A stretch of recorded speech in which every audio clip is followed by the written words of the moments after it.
कोई भी धंधा छोटा या बड़ा नहीं होता है, उसको करने वाले लोग छोटे होते हैं। अक्सर मैंने ये लोगों के मुंह से भी सुना है और बहुत से मोटिवेशनल स्पीकर ने भी ये बात कही। तो मेरे हिसाब से क्या होता है ये मैं आपको इस वीडियो में थोड़ी सी जानकारी देने वाला हूं, क्योंकि मैंने भी व्यक्तिगत एक्सपीरियंस किया है। तो मैंने सोचा आप लोगों के साथ इन विचारों को साझा किया जाए और आप लोगों के साथ इन सब चीज़ों की बातें रखी जाए। दोस्तों, तो अब मैं इस वीडियो को क्यों बना रहा हूं, क्योंकि मैं बहुत दिनों से इस चीज़ को परख रहा हूं कि क्या ये बात सच कही जाती है या फिर झूठ कही जाती है। तो मेरे हिसाब से, मेरे परखने के अनुसार जो नतीजा निकला वो ये कि भाई धंधा भी छोटा होता है और उसको करने वाले लोग भी छोटे होते हैं। और ऐसा उनको बार बार बताया भी जाता है और जताया जाता है कि हाँ, तुम्हारा बिजनेस छोटा है और तुम छोटे व्यक्ति हो। अब ऐसा मेरे परखने के अनुसार निकला है और ये मेरी व्यक्तिगत सोच है। हो सकता है ऐसा ना हो और आप इसको हो सकता है ना माने। और पूरी दुनिया तो मैंने देखी नहीं, पूरी दुनिया के विचार तो मैं नहीं जानता हूँ, लेकिन मेरा जो विचार है, मेरे एनालाइज करने के अनुसार यही उसका नतीजा निकला। अब मैं आपको ये बताता हूँ कि ऐसा कहा क्यों जाता है। ऐसा इसलिए कहा जाता है दोस्तों, क्योंकि जैसे कि ये कहा जाता है कि कोई भी धंधा छोटा नहीं होता, उसको करने वाले लोग छोटे होते हैं, जिससे कि हर व्यक्ति अपने बिजनेस को बड़ा कर सके और बुलंदियों तक ले जा सके और हर व्यक्ति सफल हो सके। लेकिन आप भी जानते हैं कि हर बिजनेस में इतनी ग्रोथ नहीं होती है कि हर कोई अंबानी के बगल में अपना बिजनेस खड़ा कर सके, या फिर हर व्यक्ति के अंदर इतनी सोचने समझने की शक्ति नहीं होती है कि वो अपने बिजनेस को बड़ा कर सके। लेकिन इसीलिए कहा जाता है। लेकिन अब रियलिटी में, रियल लाइफ में यही होता है कि ऐसा नहीं है। अब मैंने कैसे एनालाइज किया, इसके बारे में आपको थोड़ा जल्दी से बता देता हूं।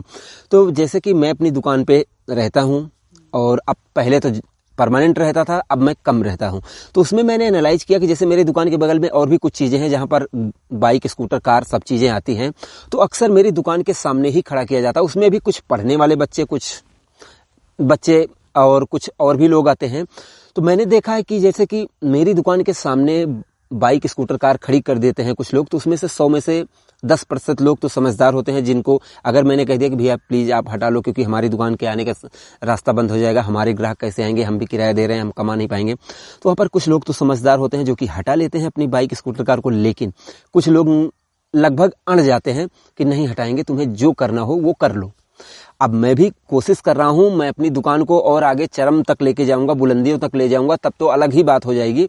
लेकिन जैसे अभी मेरी दुकान की स्थिति जो है, उस हिसाब से तो यही जताया जाता है कि नहीं हटाएंगे, तुम्हें जो करना है कर लो। क्या अगर मेरी दुकान थोड़ी सी और बड़ी होती, और भी मतलब बड़ा सा शोरूम होता, तो क्या कोई ऐसा कहता? बिल्कुल नहीं कहता। तो इसीलिए मैंने एनालाइज किया और उसमें तो हद भी पार हो जाती है। मतलब कुछ लोग तो एकदम सामने लाके खड़ी कर देते हैं, कहते हैं नहीं हटाएंगे, जो करना है कर लो। और भी हद हो गई कि राहुल को और धमकियां भी मिलती हैं कि तुम्हें, मतलब अब वो सब बातें छोड़िए, नहीं तो आप सोचेंगे कि मैं अपनी परेशानी बताने के लिए ये कर रहा हूं। तो इसीलिए कि मतलब मैंने इसी हिसाब से देखा।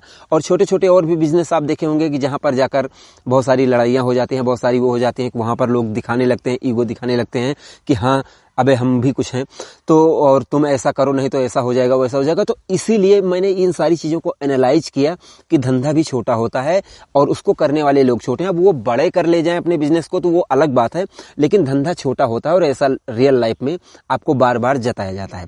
तो मैंने सोचा कि इस बारे में एक बार थोड़ा सा इस टॉपिक पर बात कर ली जाए और देखते हैं कि आप लोग इस प्रकार की वीडियो को किस प्रकार से आप समझते हैं और किस प्रकार से रिएक्ट करते हैं। तो मेरे जो अपने विचार थे वो मैंने रखे। जरूरी नहीं है कि सभी लोग मेरे विचारों से सहमत हों और जरूरी नहीं है कि सब लोग इस चीज को माने, बट मेरे हिसाब से जो है, अब जो आपको बार बार जताया जाता, हो सकता है आप उसी वजह से अंदर से आपको गुस्सा लगे और आप जिंदगी में कुछ तरक्की कर लें, वो अलग अलग बातें हो जाती हैं। फिलहाल जो मैंने सोचा, मुझे ऐसा लगा। और तो अब लास्ट में मैं यही मैसेज देना चाहूंगा कि अगर आप छोटा बिजनेस करते हैं, छोटी कोई भी चीजें करते हैं, तो आपको और बड़ा करना चाहिए। ईश्वर आपको और तरक्की दे और आप और तरक्की करें, जिससे आपको लोगों के ताने ना सुनने पड़े। तो बस इतनी छोटी सी मैं वीडियो बनाना चाहता था, आप लोगों के साथ संपर्क करना चाहता था। अगर आपको वीडियो पसंद आई हो तो प्लीज़ आप इस वीडियो को लाइक करें, शेयर करें और आप हमारे इस चैनल को सब्सक्राइब करके बेल आइकन को जरूर दबाएं, जिससे हमारी हर आने वाली वीडियो की नोटिफिकेशन आप तक पहुंच सके। तो हमारी इस वीडियो को देखने के लिए आपका दिल से धन्यवाद। आपका दिन शुभ रहे। धन्यवाद।